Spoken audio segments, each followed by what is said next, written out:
有冇飲過用沙煮出嚟嘅咖啡呢？佢唔係咩黑暗料理，而係被聯合國教科文組織列入非物質文化遺產嘅土耳其咖啡。佢用沙慢慢炆出咖啡，味道濃烈又順口。今期陳寶記就嚟帶你體驗呢一種古老又新奇嘅味道。土耳其咖啡啊，哇！真係個歷史好悠久啊，因為佢咧喺16世紀，其實應該咁講，再早啲嘅15世紀已經有。嗰個時期咧，土耳其嚟講咧係一啲皇室裏面咧係攞嚟做藥材嘅，即係後尾咧佢哋啲貴族咧飲完之後咧就盛行咗去到民間。土耳其咖啡咧同一般咖啡係點解唔同咧？因為起初佢哋係佢將嗰啲豆咧磨到好幼細嘅，幼到咧你好似以為朱古力粉咧，有啲客人咧錯覺咧以為係攞嚟用熱水沖，你飲落去咧有啲似炭燒咁樣。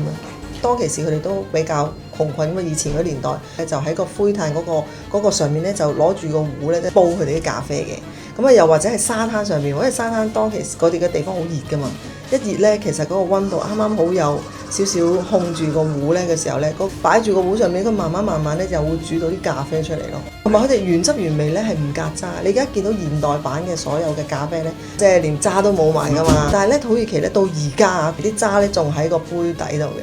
土耳其沙煮咖啡已經過咗幾百年，但到今日仲保留到當初最原汁原味嘅味道。咖啡液喺銅壺入面慢慢滾起泡，香氣一啲一啲咁逼出嚟，係一種夾雜豆蔻、朱古力同烘焙香嘅複合味道。嗰邊咧就好正嘅，好享受嘅，就係一杯咖啡咧就會其實咧會搭一杯凍水喺隔離嘅，同埋咧會有粒土耳其糖擺喺個杯邊嘅。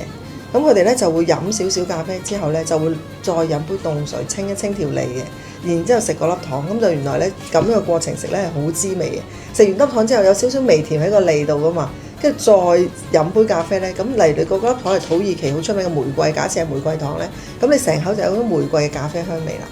如果係第一次嚟，老闆又會推薦點去飲呢一杯咖啡呢？我哋推薦咧，佢其實最好自己體驗，因為咧佢可以自己嘗試自己去煮咧，然之後咧倒出嚟之後咧去飲翻自己嗰種口味。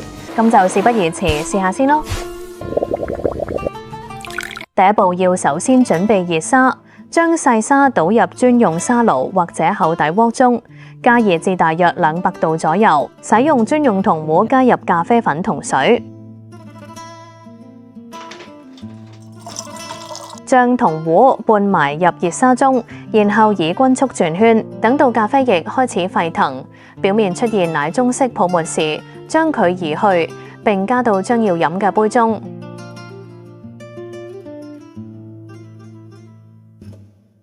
一滾，頭先咁樣滾要升起，你要拎起。係咪咁樣要拎起？係啊，要拎起㗎啦。係。好快，因為佢已經滾咗。真係個時機要係啱啱好行，係。好，跟住咧點樣倒咧？你就可以喺啲杯邊嗰度落嘅，就千祈唔好哇離遠咁樣倒落去，因為佢會打散咗啲豆油。咁你試下呢隻手揸唔揸到呢邊？揸呢個，啊你自己控制係啦，就喺個杯邊嗰度慢慢倒落去，溫柔啲慢慢倒落去。咁陣間你會見到咧好靚嘅豆油咧就升翻上嚟，係啦。至於點樣品嚐，記住3點：唔好攪，等沉澱，細細啖飲。因為土耳其咖啡唔過濾，杯底會有一層好幼細嘅咖啡渣。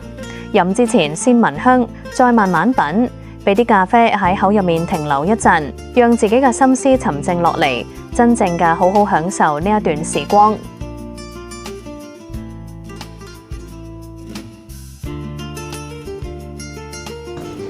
我覺得咖啡就係其實人係需要放鬆咯，咖啡就係一個幾好嘅代表啦。咁我覺得人俾咁多壓力俾自己，不如放鬆啦。成日都咁多，即係我覺得就算唔係淨係香港人啦，所有人都可能有好多負擔啦，可能家庭啊、工作啊、生活啦。